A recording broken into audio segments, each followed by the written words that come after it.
নতুন এটা পাঠ শিকিম হেতু হৈছে ভয়েস চেঞ্জ তোমালোকৰ ইংৰাজী গ্ৰামাৰ ভয়েস চেঞ্জ ক্লাস 10 লৈকে আহিব তো এতিয়াৰ পৰাই মই অলপকৈ তোমালোকক শিকাবলৈ লৈছো ভয়েস চেঞ্জ মানে হৈছে তোমালোকে প্ৰথমৰ পৰা শিকি লোৱা এটো এটা বাক্য মই ফুটবল খেলু এই বাক্যটোত অসমীয়া ব্যাকৰণ মতে মই হল কৰ্তা মানে যিয়ে কামটো কৰে সাবজেক্ট ফুটবল হল কৰ্ম অবজেক্ট হল কৰ্ম আৰু খেলু যেটো ভাৰ্ব হেতু হল খেলু ক্ৰিয়া মানে ভাৰ্ব তো কৰ্তা হল মই কৰ্ম হল ফুটবল আৰু ভাৰ্বটো হল ক্ৰিয়াটো হল খেলু মই ফুটবল খেলু অসমীয়া বাক্যবোৰ এনেদৰে ভাগ কৰা হয় কৰ্তা কৰ্ম আৰু ক্ৰিয়া কৰ্তা হৈছে যিয়ে কামটো কৰে সাবজেক্ট কৰ্ম হৈছে ক্ৰিয়াই যি কাম সম্পাদন কৰে হেতুক অবজেক্ট বুলি কোৱা হয় ক্ৰিয়া কোনো কাম কৰা বা হোৱা বুজাইছে ভাৰ্ব হেতু হল ভাৰ্ব তো কৰ্তা কৰ্ম ক্ৰিয়া কি তোমালোকে বুজিলা সাবজেক্ট অবজেক্ট আৰু ভাৰ্ব এই গুটি ভয়েস চেঞ্জ খিনি এটোৰ ওপৰতে ডিপেন্ডেন্ট হৈ আছে সাবজেক্ট অবজেক্ট আৰু ভাৰ্ব হেই সাবজেক্ট কি অবজেক্ট কি আৰু ভাৰ্ব কি ভালদৰে জানি ললে তোমালোকৰ ভয়েস চেঞ্জ কৰোতে একো দিগদাৰ নহয় সাবজেক্ট মানে মানুহটোৰ কথা কৈছে ঠিক আছে মানুহটো বা বস্তুটো বা জীবজন্তু হেতু হল সাবজেক্ট অবজেক্ট হল কিনো কৰিছে ঠিক আছে কিনো কিহৰ যি ক্ৰিয়াই যি কাম সম্পাদন কৰে কিনো কৰিছে ফুটবল হেতু হল অবজেক্ট কৰি কামটো কি ক্ৰিয়া ভাৰ্ব খেলু ইয়াত মই ফুটবল খেলু মই কি কৰিছো মই ফুটবল খেলু পুনৰ এতিয়া এই বাক্যটোক মই ফুটবল খেলু এই বাক্যটো অন্য এটা ধৰণেও প্ৰকাশ কৰিব পাৰি মোৰ দ্বাৰা ফুটবল খেলা হয় অৰ্থটো একেটাই আছে মই ফুটবল খেলু আৰু মোৰ দ্বাৰা ফুটবল খেলা হয় যিকোনো বাক্যক দুই ধৰণে এনেকৈ দুই ধৰণে প্ৰকাশ কৰিলে হেতুকে ভয়েস চেঞ্জ বুলি কোৱা হয় হেতু বাক্য বুলি কোৱা হয় অসমীয়া ভয়েস বা বাক্য এতিয়া ইয়াত কেইটামান এক্সাম্পল দিছে চোৱা I see the sky. The sky is seen by me. বাক্যটোৰ হলনা হলনিহে হৈছে অৰ্থটো একো হলনি হোৱা নাই My uncle bought a dictionary. মোৰ আঙ্কলে এটা ডিকশনাৰী কিনি আনিছে A dictionary was bought by my uncle. এটা ডিকশনাৰী মোৰ আঙ্কলে কিনি আনি এটা ডিকশনাৰী আঙ্কলৰ দ্বাৰা কিনি অনা হৈছে তেনেকুৱা ধৰণৰ The boys are playing cricket. Cricket is being played by the boys. ইয়াত দেখিছানে মিনিং খিনি একেই আছে অকমান অদল বদল হৈছে এতিয়া চোৱা ওপৰৰ বাক্য দুটাত বিভিন্ন ধৰণৰে একে অৰ্থকে প্ৰকাশ কৰিছে দুটা বাক্য মই ফুটবল খেলু আৰু মোৰ দ্বাৰা ফুটবল খেলা হয় বেলেগ বেলেগ ধৰণটো বেলেগ বেলেগ মানে মিনিংটো একেটাই ইংৰাজীত ইয়াক ভয়েস বুলি কোৱা হয় ভয়েস দুই ধৰণৰ এক্টিভ আৰু পেসিভ ভয়েস দুই প্ৰকাৰৰ আছে এক্টিভ ভয়েস আৰু পেসিভ ভয়েস এক্টিভ ভয়েস কোনটো চোৱা য'ত সাবজেক্ট কৰ্তাই ওপৰত জোৰ দিয়া হয় যেনে মোহন কিল্ড এ স্নেক ইয়াত মোহনক বেছি গুৰুত্ব দিয়া হৈছে এক্টিভ ভয়েসত কি কৰা হয় সাবজেক্টৰ ওপৰত সব ফোকাস সাবজেক্টৰ ওপৰতে যায় যিয়ে মানে কামটো কৰে এতিয়া এটা এক্সাম্পল চোৱা মোহন মই ৰঙা পেনেৰে আন্ডাৰলাইন কৰিছো মোহন হল subject Mohan killed a snake মোহনে এটা হাফ মাৰিলে ইয়াত মোহনক বেছি ইম্পৰ্টেন্স দি ইয়াত দিয়া হৈছে মোহন হল ডোৰ অফ একশন স্নেক হল ৰিচিভাৰ অফ একশন পেসিভ ভয়েসত য'ত অবজেক্ট কৰ্মৰ ওপৰত জোৰ দিয়া হয় যেনে snake was killed by Mohan passive ভয়েসত কি হয় এক্টিভৰ যেটো উলুটা যেটো অপজিট বস্তুটোৰ ওপৰত কৰ্মটোৰ ওপৰত গুৰুত্ব দিয়া হয় a snake was killed by Mohan ইয়াত এ স্নেকৰ ওপৰত মানে অবজেক্টটোৰ ওপৰত বেছিকৈ গুৰুত্ব দি দেখুৱা হৈছে ইয়াত মোহনটো গুৰুত্বপূৰ্ণ নহয় এই স্নেকটোহে বেছি ফোকাসত আনিছে ঠিক আছে এক্টিভ ভয়েসত সাবজেক্টটো মেইন আৰু পেসিভ ভয়েসত অবজেক্টটো মেইন এনেদৰে হলনি হয় ভয়েস চেঞ্জ চাই লবা subject transitive verb object active ভয়েসত কলম্বাস ডিসকভাৰ্ড আমেৰিকা কলম্বাসে আমেৰিকা আৱিষ্কাৰ কৰিছিল পেসিভ ভয়েসত এনেকে হলনি হ'ব অবজেক্টটো আগলৈ আহিব আমেৰিকা বি ভাৰ্ব লাগিব was discovered by Columbus টেন্সৰো হলনি নহয় ইয়াত ডিসকভাৰ্ড পাষ্ট টেন্স আছে ইয়াতো পাষ্ট টেন্সে আহিব খালি বি ভাৰ্ব ইউজ হ'ব ঠিক আছে এক্টিভ ভয়েসত কিন্তু বি ভাৰ্ব ইউজ নহয় এই পেসিভ ভয়েসত বি ভাৰ্ব ইউজ হ'ব আমেৰিকা কলম্বাছৰ দ্বাৰা আৱিষ্কাৰ কৰা হ'ল অৰ্থটো হেতু বুজাইছে ঠিক আছে আৰু এই দুটাই ইয়াৰ হেৰিখিনি ফৰ্মুলা আছে টেন্স অনুযায়ী কেনেকে হলনি হয় কিন্তু এক্টিভৰ পৰা পেসিভলৈ বা পেসিভৰ পৰা এক্টিভলৈ হলালে টেন্সৰ হলনি কিন্তু নহয় হেখিনি আমি পিছত চাম এটা এটাকে টেন্স ভয়েস চেঞ্জ কৰাৰ কিছুমান ৰুল আছে when a sentence is changed from the active form to the passive the object of active verb become the subject of the passive verb যেতিয়া এক্টিভৰ পৰা পেসিভলৈ হলনি কৰা হয় তেতিয়া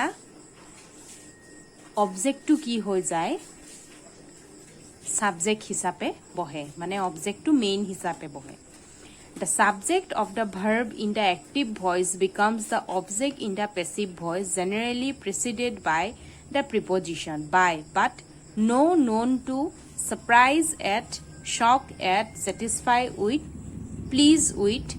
তাৰ মানে হৈছে active voiceৰ যিটো subject থাকে হি passiveলৈ হলনি হওঁতে object হিচাপে বহে আৰু তাৰ আগত by preposition টো বহে বেছিভাগৰ ক্ষেত্ৰতে বাই প্ৰিপজিশন ইউজ হয় কিন্তু কিছুমান ভাৰ্বৰ লগত বাই প্ৰিপজিশন নবহে যেনে নো ভাৰ্বটোৰ লগত বাই নহব নোন টু হ'ব সাৰপ্ৰাইজ ভাৰ্বটোৰ লগত এট বহাবা শক হলে এট স্যাটিসফাই হলে উইথ এইবিলাকৰ ক্ষেত্ৰত বাই প্ৰিপজিশনটো ইউজ নহয় এইখিনিৰো এটা এটা সেন্টেন্স এক্সাম্পল হিচাপে মই পিছত দি দিম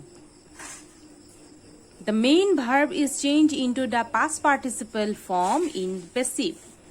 এতিয়া active voiceত যে main verb টো থাকে হে main verbৰ past participle form হে passive voiceত বহে past participle form মানে verb 3 তিনি নম্বৰ যিটো লাইন আছে present past participleৰ যিটো লিষ্ট আছিলে তাৰ তিনি নম্বৰ লাইনটো হেতু হ'ব এতিয়া verbৰ ক্ষেত্ৰত কেনেকে হলনি হয় চাই লবা activeত যদি it eats থাকে পেসিভত বহিব সাবজেক্ট অনুযায়ী দেই am is are plus eaten বহিব ইট ভাৰ্বৰ পাষ্ট পাৰ্টিসিপল কি ইটেন ঠিক আছে এট যদি থাকে ধৰা পাষ্ট টেন্সত যদি থাকে ওয়াজ ওয়্যাৰ ইটেন ঠিক আছে এটো ইট ভাৰ্বৰ কিন্তু পাষ্ট পাৰ্টিসিপল ফৰ্মে বহিব পেসিভ ভয়েসত উইল শেল ইট হলে উইল শেল বি ইটেন ঠিক আছে তুমি মন কৰিবা মাস্ট ইট হলে must be eaten can it হলে ক্যান বি ইটেন pronoun খিনি এনেকে হলনি হয় আই হলে মি হ'ব she হলে হার হি হলে হিম উই হলে আস দে হলে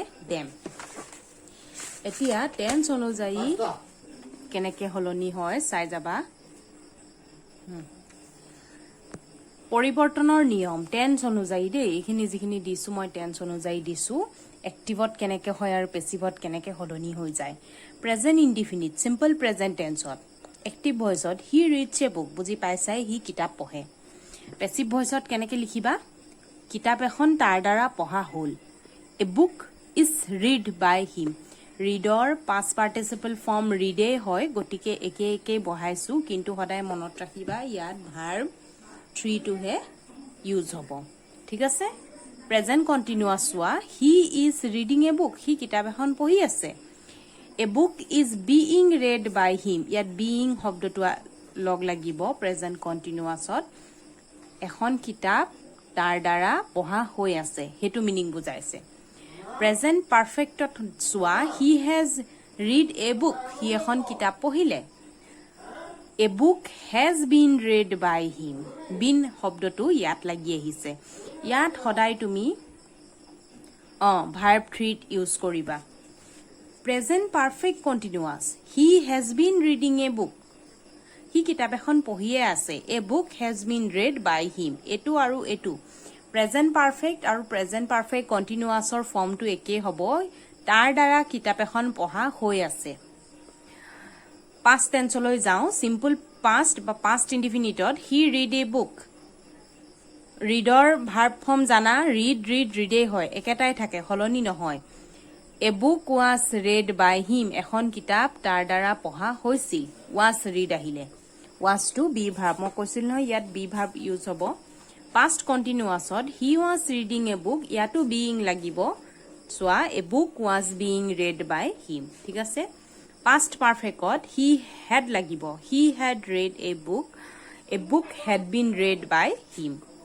Past perfect continuous. He had been reading a book. A book had been read by him. Past perfect আৰু past perfect continuousৰ ভাৰ্বৰ সলনি হোৱা নিয়মটো একেই. এতিয়া ফিউচাৰত চাওঁ. He will read a book. He এখন কিতাপ পঢ়িব. A book will be read by him. Willৰ লগত readৰ লগত be টো আহিব আৰু এইটো verb 3 ফৰ্মটো বহিছে. এখন কিতাপ তাৰ দ্বাৰা পঢ়া হ'ব.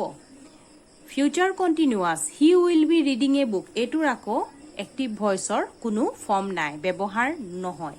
তোমালোকৰ ফিউচাৰ কণ্টিনিউয়াছত ভইচ চেঞ্জ কৰিবলৈ নাহে, পেছিভলৈ নিবলৈ নাহে. Future perfect. He will have read a book.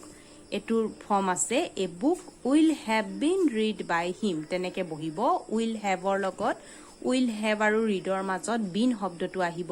Will have been read by him. Future perfect continuous. He will have been reading a book. এইটোৰ কোনো ব্যৱহাৰ নাই. এইটো ফিউচাৰ পাৰফেক্ট আৰু ফিউচাৰ কণ্টিনিউয়াছৰ তোমালোকৰ ভইচ চেঞ্জৰ ব্যৱহাৰ নাই. তো টেন্সৰ যিখিনি টেন্স অনুসৰি যিখিনি পৰিৱৰ্তনৰ নিয়ম এইখিনি তোমালোকে গ্ৰামাৰ কিতাপখনৰ পৰাও পঢ়িব পাৰিবা. লাইফ ফ্ৰেণ্ড ইংলিছ গ্ৰামাৰ এইখনৰ পৰাও তোমালোকে চাব পাৰিবা. ইয়াত খুব ধুনীয়াকৈ দিয়া আছে. এক্সাম্পল সৈতে ফৰ্মুলাৰ সৈতে দিয়া আছে. এইটো চোৱা কেনেকৈ সলনি হয়. ইয়াত ফৰ্মুলা ষ্ট্ৰাকচাৰটো দিছে চোৱা. এক্টিভ ভইচত ছাবজেক্ট ভাৰ্ব অবজেক্ট. পেছিভ ভইচত ছাবজেক্ট প্লাছ বি আহিব. বি ভাৰ্ব মানে বি মানে plus principal verb in past participle verb 3 plus preposition by preposition 2 plus object.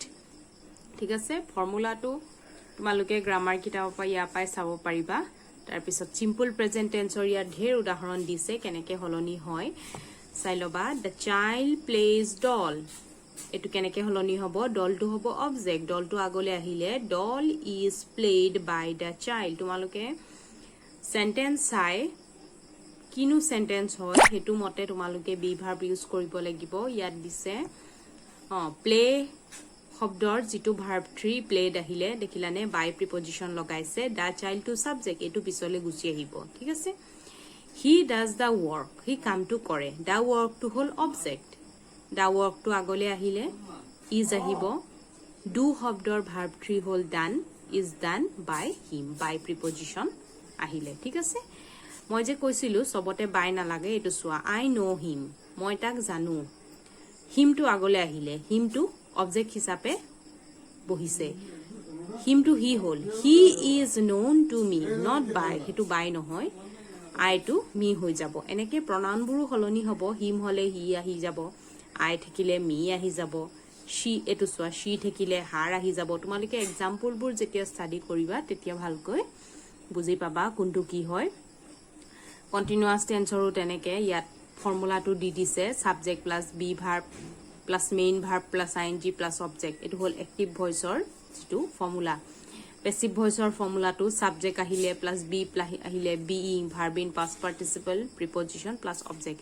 Structure চাই ফৰ্মুলা চাই মুখস্থ কৰাতকৈ তোমালোকে এইটো ফৰ্মত চাবাচোন. তোমালোকৰ বেছি সুবিধা হ'ব বস্তুটো জানিবলৈ. তোমালোকে বেলেগ লাইন লৈ বা বেলেগ চেণ্টেন্স লৈও কৰিব পাৰিবা. এইটো কৰিলে তোমালোকৰ কাৰণে বেছি ইজি হ'ব বুলি মই ভাবিছোঁ. ষ্ট্ৰাকচাৰখিনি হেৰি কৰিব নালাগে.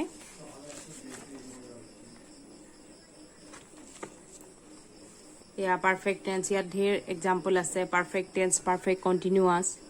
এইটো চোৱা. হি ৱাজ এইটো চোৱা. My grandmother was telling stories. Stories were being told by my grandmother. ক'ত বিইং লাগিব ক'ত বিন লাগিব সেইখিনি তোমালোকে এইখিনি ভালকৈ মুখস্থ কৰিব লাগিব. তাৰপিছত